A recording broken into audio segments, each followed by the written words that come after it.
এই গল্পটি কোনো রাজা, কোনো নবী কিংবা কোনো বিখ্যাত মানুষের গল্প নয়।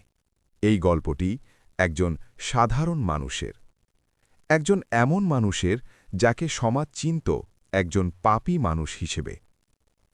এক শহরে এক লোক বাস করত। সে খুব বড় কোনো অপরাধী ছিল না, আবার খুব ভালো মানুষও ছিল না। নামাজে সে অলস ছিল, গুনাহকে সে ছোট করে দেখত, আর আল্লাহকে সে মনে করত পরে একদিন ঠিক করে নেব। মানুষ তাকে ভালো চোখে দেখত না।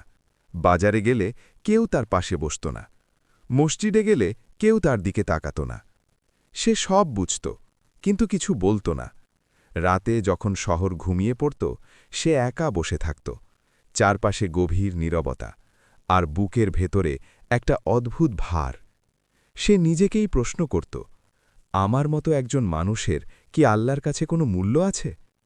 এই প্রশ্নের উত্তর সে খুঁজত না, কারণ সে ভয় পেত যদি উত্তরটা না হয়। একদিন সে সিদ্ধান্ত নিল এই শহর ছেড়ে চলে যাবে। হয়তো দূরে গেলে এই অপরাধ বোধটা একটু কমবে।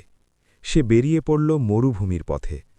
সূর্য ছিল প্রচণ্ড, বাতাস ছিল শুকনো, চারদিকে শুধু ধূসর বালি আর নীরবতা। চলার পথে তার গলা শুকিয়ে গেল, পা ভারী হয়ে এল। তবুও সে থামল না।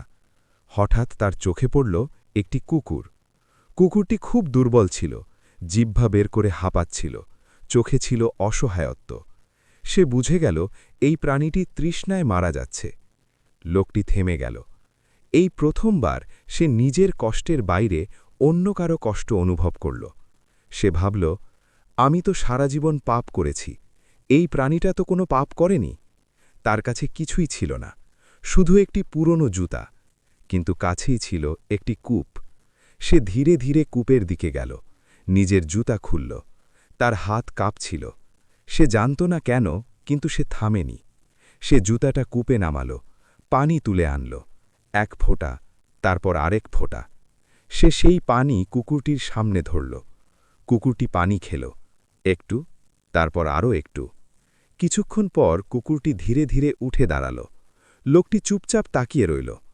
এই ছোট্ট মুহূর্তে সে নিজের সব পাপ ভুলে গেল। সে শুধু একজন প্রাণীকে বাঁচানোর চেষ্টা করেছিল, আর আল্লাহ এই একটি মুহূর্ত দেখেছিলেন। হাদিসে এসেছে, এই একটি দয়ার কাজের জন্য আল্লাহ তার সমস্ত গুনাহ ক্ষমা করে দিলেন। একজন পাপী মানুষ শুধু একটি দয়ার কাজের জন্য জান্নাতের অধিকারী হল। এখন প্রশ্ন হল, এই গল্প আমাদের কি শেখায়? আল্লাহ আমাদের